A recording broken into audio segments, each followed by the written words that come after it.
masih semangat? Semangat. Oke, kalau masih semangat, kita lanjutkan Bu.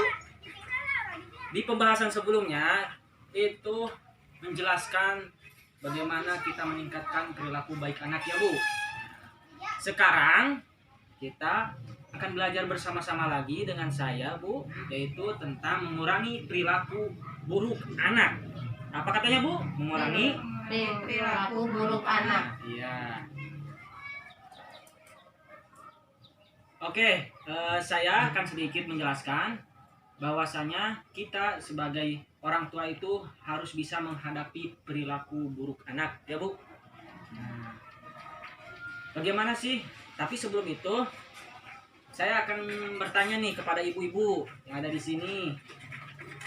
Apakah yang ibu-ibu lakukan ketika anak ibu melakukan kesalahan di waktu kecil? Coba kira-kira ada yang bisa menjawab? Saya Pak. Ya Ibu Lina silahkan. Mengingatkan. Mengingatkan, iya betul. Terima kasih atas jawabannya Ibu. Ada lagi?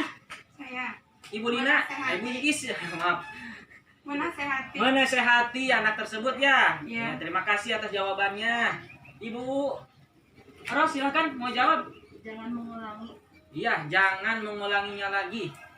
Ya, terima kasih Ibu Ros dan semuanya sudah menjawab ya. Terima kasih. Jawabannya betul semua. Lalu bagaimana perasaan saat itu Ibu ketika memang ada anak yang memang susah diatur ataupun melakukan kesalahan terhadap Ibu? Sedikit jengkel. Sedikit jengkel Bu Lina. Wah, iya. Memang sesuai pengalaman ya Bu. Iya. Iya, ya, bagus. Memang sih kadang menjengkelkan ya. Kalau emang sudah benar-benar susah Diatur. Iya. Ada lagi bagaimana perasaan saat itu Ibu Is? Suka pusing. Suka Pak, pusing ya. menghadapinya. Aduh, menghadapinya pusing. Kalau anak-anak itu sering berbuat kesalahan. Ya, terima kasih Ibu jawabannya. Ibu Ros ada jawabannya yang lain?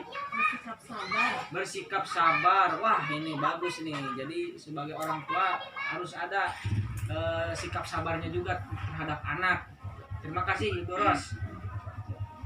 Nah, Ibu kan tadi udah tahu ya bahwasanya menjadi orang tua yang baik itu harus bisa memahami perilaku buruk anak gitu ya Bu. Tadi juga udah saya kasih pertanyaan tentang perasaan ketika ya anak itu susah diatur ataupun berbuat kesalahan.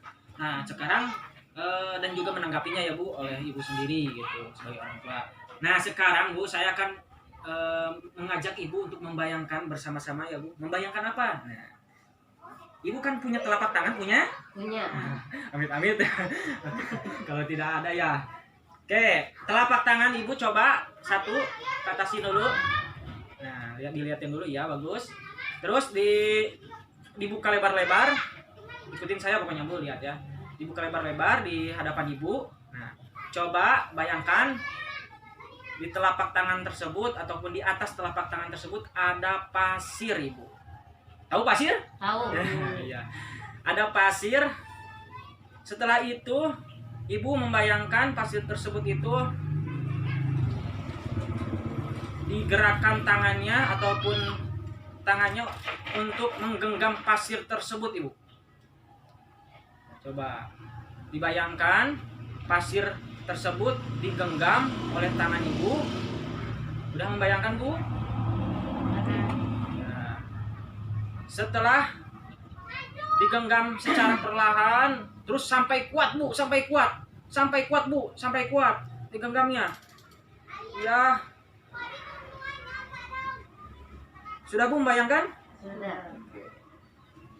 Nah, pertanyaan saya, apa yang terjadi pada pasir yang digenggam tersebut? Sebagian pasirnya berjatuhan. Oh iya, Ibu Lina, tadi bagaimana jawabannya? Sebagian pasirnya berjatuhan.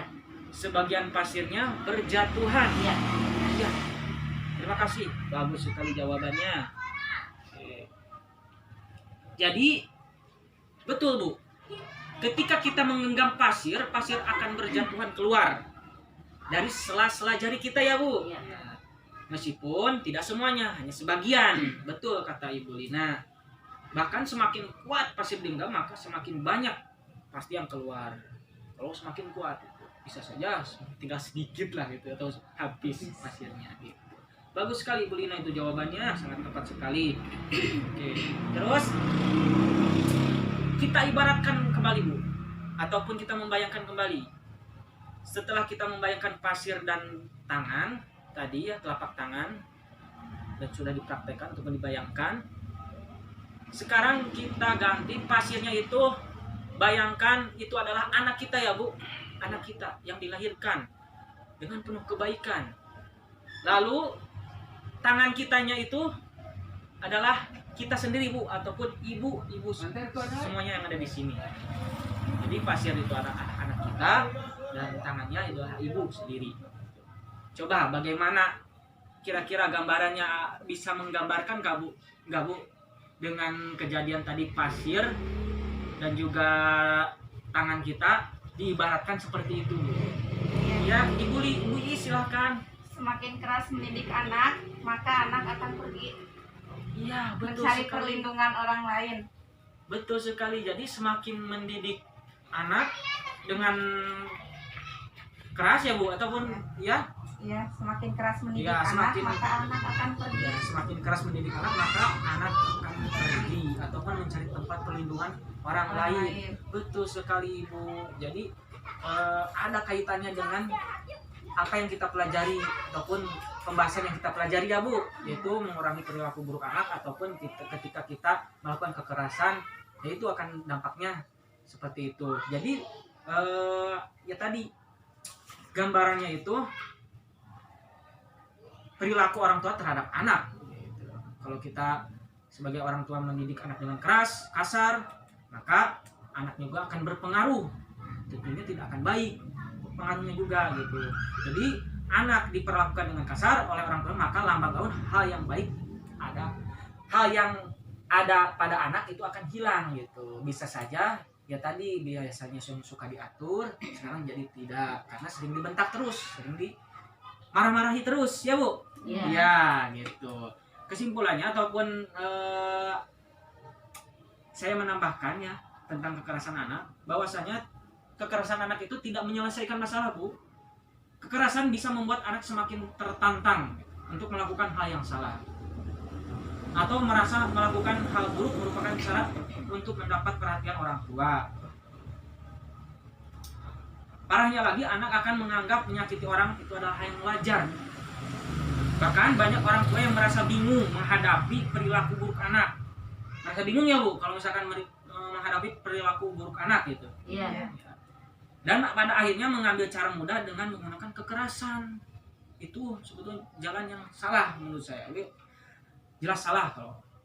Misalnya dengan apa biasa? Kalau Ibu pernah nggak memukul, mencubit, menjewer, kekerasan non fisik? Pernah ya? Iya. Misalnya membentak, memaki anak, mengancam, bahkan melototi anak ya Bu. Itu Iya. jangan sebetulnya gitu.